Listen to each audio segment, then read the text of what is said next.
गौर बंजारा साहित्य संघ नागपुर द्वारा प्रथम वसंतवादी साहित्य सम्मेलन दिनांक 5 जुलाई 2020 को होने जा रहा है, आयोजित किया है। इस साहित्य सम्मेलन के लिए जिन महानुभावों ने, जिन लोगों ने अपार मेहनत करके जो एक नया ऑडियो विजुअल एक नया तरीके से साहित्य सम्मेलन का आयोजन किया है कि जो वसंतराव जी नाईक के बारे में जो हमारी मालूमात है, जो बातें वसंतराव जी नाईक ने किया है, उनके तरफ से जो काम हुआ है उसको उजाला दे और उस पर प्रकाश डाले। इस साहित्य सम्मेलन के सर्वप्रथम मैं उनका अभिनंदन करना चाहता हूं और इस साहित्य सम्मेलन के सम्मेलन अध्यक्ष डॉक्टर गणपत राठौड़ अंबेजोगाई, स्वागत अध्यक्ष पीरू सिंह नायक और मुख्य संयोजक पत्रकार मनोहर चौहान नागपुर। हमारे बुजुर्ग जो साहित्य क्षेत्र में जिनका योगदान पूरे भारत के बंजारा समाज को और पूरे भारत के बंजारा समाज अच्छी तरह से जानते हैं, ऐसे सम्माननीय भिन्नीपुत्र मोहन नायक साहब और प्राचार्य गह राठौड़, इन सभी को इस मौके पे मैं याद करता हूं। इस सम्मेलन का महत्वपूर्ण एक पहले सत्र का एक सब्जेक्ट है, प्रथम परिसंवाद का सब्जेक्ट है। जो विषय है वो विषय में वसंतराव जी नाईक का सामाजिक और सांस्कृतिक योगदान क्या है।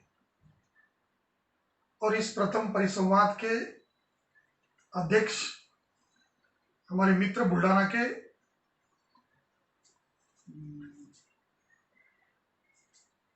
मांगीलाल जी राठौड़ और इस प्रथम परिसंवाद में जो वक्ता बोलने वाले हैं गोपाल चौहान जी लातूर, गणेश करमटोट चंद्रपुर और नारायण चौहान अकोला और प्राध्यापक नरेश चौहान वासी, इन सभी का मैं स्वागत करता हूं। सबसे इम्पोर्टेंट इस परिसंवाद में जो सब्जेक्ट है, जो विषय है, इस विषय पे हमें प्रकाश डालना है, इस विषय के बारे में सोचना है, इस विषय के बारे में जानकारी देना है। भूतपूर्व मुख्यमंत्री वसंतराव जी नाईक, इनका सामाजिक योगदान क्या है। मेरे ख्याल से किसी नेता का, राजकीय नेता का राज्य के मुख्यमंत्री के पद पर जो विराजमान होता है, जो वहां तक पहुंचता है, उसका सामाजिक योगदान क्या है और उस सामाजिक योगदान किस प्रकार निर्माण होता है, उस सामाजिक योगदान निर्माण करने के निर्माणकर्ता कौन है, ये सबसे महत्वपूर्ण बात है। वसंतराव जी नाईक का जन्म 1913 में हुआ। वसंतराव जी नाईक के जमाने में जो लोग बंजारा समाज का नेतृत्व करते थे, जो बंजारा समाज में, पूरे बंजारा, भारत के बंजारा समाज में जो मशहूर थे, जिन लोगों ने आधुनिकता के तरफ, आधुनिकता के तरफ ध्यान दिया, आधुनिक शिक्षण के तरफ ध्यान दिया, ऐसे बाबू सिंह, डब्ल्यू सिंह राठौड़ कारंजा के, मुड़े गुरुजी हमारे उमरखेड़ के, बड़ीराम पाटिल मांडवी के, हिरामन सदा पवार जलगांव धुलिया के, वसराम पाटिल पांडुरना नेर के और जातर नायक कर्नाटक के, ऐसे बहुत सारे जो लोग थे। और सबसे इंपॉर्टेंट भानावत जयराम सिंह जी भानावत पौरादेवी के, इन सभी लोगों का काम जो है, इसी काम ने वसंतराव नाईक जैसे नेता का निर्माण किया। इन्हीं लोगों का बहुत ही महत्वपूर्ण काम है। इन सभी नेताओं ने सबसे पहले 1932 में कर्नाटक में हुबली में पहली बार मीटिंग ली थी। इस सभी जो बाबू सिंह राठौड़ और जो बलराम पाटिल, इन सब लोगों ने बंजारा समाज की दिशा, जब भारत स्वतंत्र होगा तब क्या होगी, ये जो लोग थे पूरी तरह सामाजिक थे। इनमें कोई भी पॉलिटिकल या राजकीय मंशा के लिए इन लोगों ने काम कभी नहीं किया, लेकिन राजकीय एक नेतृत्व निर्माण करने का इन लोगों ने काम किया। मेरे ख्याल से जो नेतृत्व हमें मिला था पहले, स्वतंत्र के पहले, इन्हीं लोगों की वजह से वसंतराव जी नाईक का निर्माण हुआ। जिस समाज को सामाजिक नेतृत्व मिलता है, जिस समाज का सामाजिक नेतृत्व मजबूत होता है, जिस समाज का सामाजिक युवा नेतृत्व मजबूत होता है, जिस समाज में प्रबोधनकार होते हैं, जिस समाज में आर्थिक सहाय उभरता है, उसी समाज में राजकीय नेतृत्व का निर्माण होता है। वसंतराव जी नाईक के नेतृत्व निर्माण करने में तभी के युवा नेतृत्व का भी बहुत बड़ा हाथ है। जैसे प्रताप सिंह जी आड़े, भूतपूर्व खासदार राज्य मंत्री उत्तमराव राठौड़, भूतपूर्व मुख्यमंत्री सुधाकर जी नाईक, भूतपूर्व आमदार जगाराव जी चौहान, ऐसे युवा नेतृत्व उस काल में जन्मे थे बंजारा समाज में। और जो समाज में वसंतराव नाईक के बारे में जिसने प्रचार किया, प्रबोधन किया, जिन लोगों ने समाज में शिक्षा के लिए प्रबोधन किया, जिन समाज में राजकीय उस जमाने का जो धोरण था, उस जमाने की दिशा थी, उस दिशा के बारे में जिन लोगों ने प्रबोधन किया, वो प्रबोधनकार मेरे पिताजी मोहनदास जी महाराज, बलिराम महाराज, देवानंद महाराज, प्रेमदास महाराज, और सबसे इंपॉर्टेंट इसका रोल था वो थे ईश्वर सिंह महाराज अमरगढ़ और सूरदास महाराज। ये महाराज लोगों का इतना बड़ा योगदान था। इन लोगों ने समाज में एजुकेशन, शिक्षण, समाज आधुनिकता का अंगीकार करे और समाज जो पुरानी गलत रूढ़ियां हैं उसको निष्कासित करे, समाज में उसको थारा ना दे। जब कोई नेतृत्व उभरता है उसमें आर्थिक सहायता की बहुत बड़ी आवश्यकता होती है।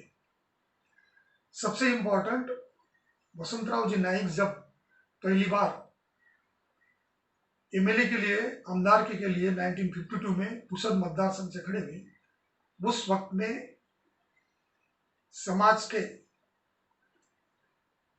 जो उस वक्त के पैसे वाले लोग थे, जिनके पास थोड़ा बहुत पैसा था, ऐसे लोग सामने आए।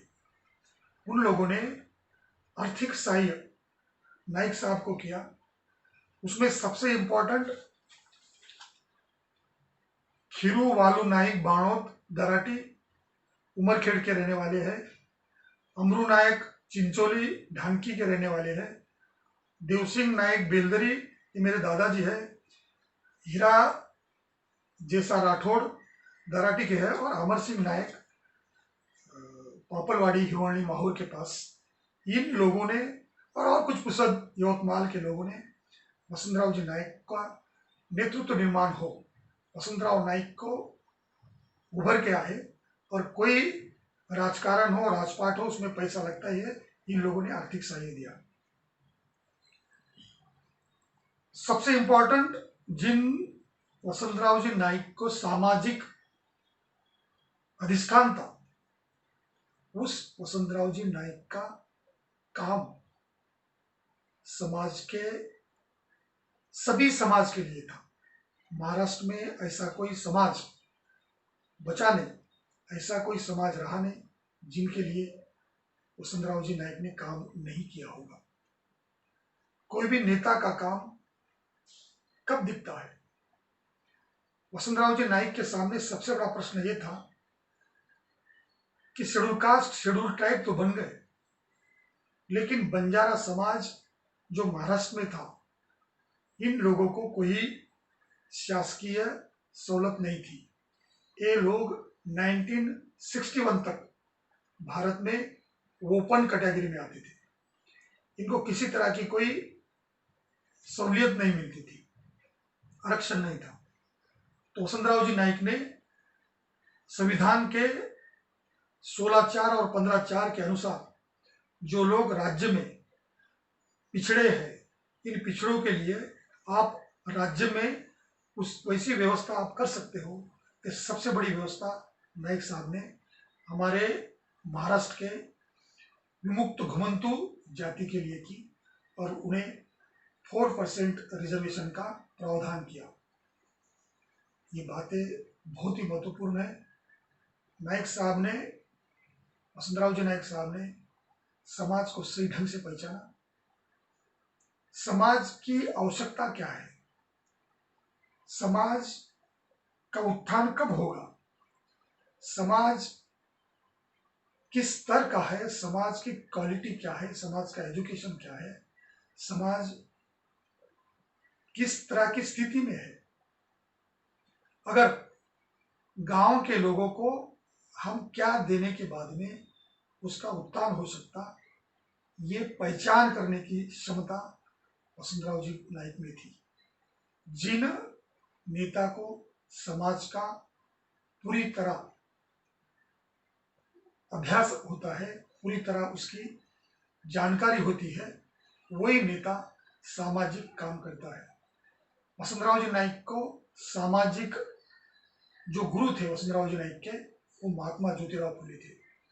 वसंतराव जी नाईक महात्मा ज्योतिराव के फॉलोअर थे और महात्मा ज्योतिराव फुले शेतकरी, किसान और समाज का प्रबोधन, समाज का उत्थान, समाज में गैर जाति में जो भेदभाव है ये ना रहे, इसके लिए महात्मा फुले जी ने काम किया। और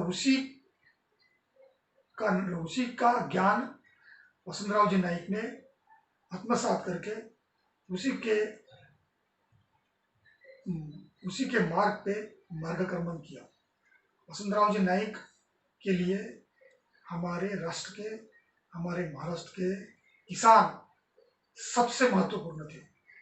नाईक साहब कहते थे कि किसान अगर है, किसान को न्याय अगर मिलता है तो ही इस हमारे देश की तरक्की हो सकती, हमारा देश तरक्की कर सकता है, अदरवाइज हमारा देश तरक्की कभी नहीं कर सकता।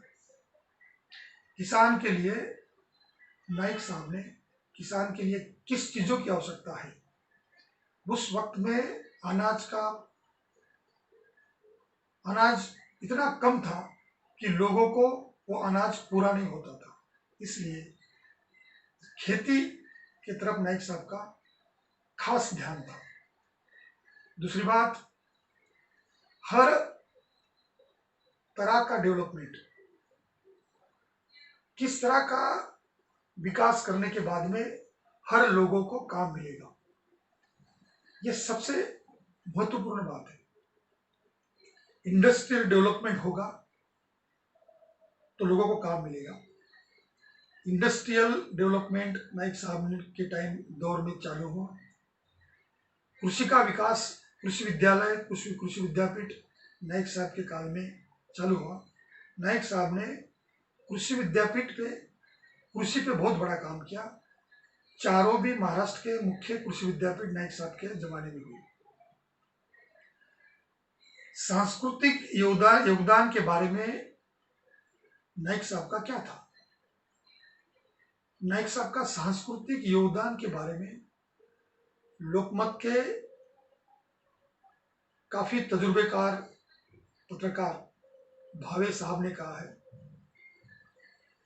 की एखादा माणूस संस्कृत आहे हे कशावरून ओळखायचं, एखादा आदमी सुसंस्कृत है इसकी क्या व्याख्या हम कर सकते हैं? वो कहते हैं कि वही आदमी को हम सुसंस्कृत कह सकते हैं कि जो आदमी जिसके विरोधक, जिसके कट्टर विरोधक, नाइक साहब के कट्टर विरोधक, वो संकट में जब आते थे, जब विरोधक को प्रॉब्लम आता था, तो नाइक साहब उनके घर पे पहुंच जाते थे। यानी आप राजकारण की जगह पे करो और समाजकारण की जगह पे करो। नाइक साहब का सबसे महत्वपूर्ण कहना यह था, किसी धर्म को आप राजकारण में थारा ना दे, राजकारण में आने ना दे। भारत एक धर्मनिरपेक्ष समाजवादी राष्ट्र है और पूरे भारत के सभी धर्म, सभी समाज, सभी जाति के लोग एक सामाजिक एक अच्छी व्यवस्था निर्माण करने के लिए आगे आना चाहिए। किसी परिसंवाद का मुख्य उद्देश्य क्या है?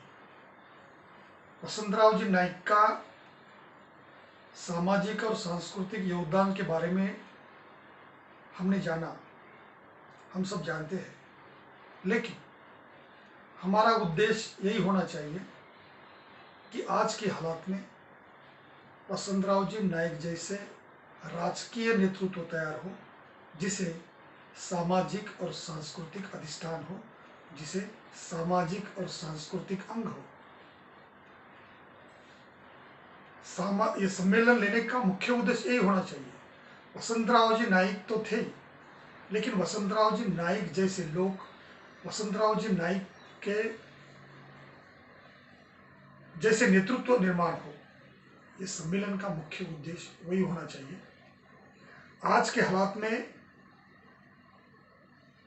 सामाजिक और सांस्कृतिक अधिष्ठान जिसे है, वैसे नेतृत्व निर्माण होना बहुत ही मुश्किल जा रहा है। इसका मुख्य कारण यही है कि जो लोग राजपाट में आ रहे, जो लोग राजपाट में है, वो सभी आर्थिक बल पर आगे आना चाहते हैं या आगे आ रहे हैं। जो लोग आर्थिक बल का उपयोग करके राजपाट में आते हैं, उनकी तरफ से, उनकी ओर से सामाजिक काम होगा, ये हम कह नहीं सकते। पिछड़े समाज के जो नेतृत्व है, पिछड़े समाज का जो आज के हालात में जो नेतृत्व हमारे भारत में है, सभी के बारे में हम नहीं कह सकते, लेकिन बहुत सारे ऐसे लोग हैं जो अपने जिस पक्ष में वो है, उस पक्ष के जो ध्येय धोरण है, उस पक्ष का जो एजेंडा है, उस एजेंडा के हिसाब से उन्हें काम करना पड़ता है। वसंतराव जी नाइक भी कांग्रेस में थे, लेकिन नाइक साहब ने समाज को अहमियत दी है। नाइक साहब ने आदमी, किसी समाज का क्यों ना रहे, मनुष्य को कीमत दी है, मनुष्य को अहमियत दी है। हमारे सामने आदमी रहना चाहिए कि वो किसी समाज का क्यों ना हो, जिसके सामने, जिसका टारगेट ही आदमी है। इस देश के हर आदमी का उत्थान हो, इस देश के हर आदमी की प्रगति हो, वही आदमी कर सकता है जिसे सामाजिक और सांस्कृतिक अधिष्ठान होता है। मैं यही कह के मेरा जो परिसंवाद का भाषण है, जो परिसंवाद में मैं कह रहा हूँ, मैं खत्म करूँगा कि अपने देश में हम साहित्य सम्मेलन इसीलिए लें कि हमारे साहित्य सम्मेलन की फलश्रुति एक अच्छा राजकीय नेतृत्व उभरने में हो। और कोई भी साहित्य सम्मेलन जब लेते हैं, जो कागज पे जो लिखते हैं, वो हर बात जमीन पे होनी चाहिए, वो बात जमीन पे उगनी चाहिए। जैसे कोई बी हम खेत में डालते हैं तो वो उसका झाड़ बन जाता है, उसका पौधा बन जाता है। उसी तरह हमारी जो किताबी बातें हैं, ये किताब में ही ना रहे, नहीं तो ये साहित्य सम्मेलन या कोई भी साहित्य सम्मेलन लेके कोई फायदा नहीं होगा। मेरा यही कहना है कि हम बाबा साहब जी अम्बेडकर जैसे, महात्मा फुले शाहू महाराज और वसंतराव जी नाइक जैसे नेतृत्व का निर्माण हमारे इस साहित्य सम्मेलन का उद्देश्य हो, मैं इतना ही कहूँगा। और आखिरी में मुझे जो इस साहित्य सम्मेलन में इस विषय पर प्रकाश डालने का एक चांस दिया, मुझे जो एक संधि प्राप्त हुई, इसलिए मैं नागपुर साहित्य संघ, बंजारा साहित्य संघ का आभारी हूँ।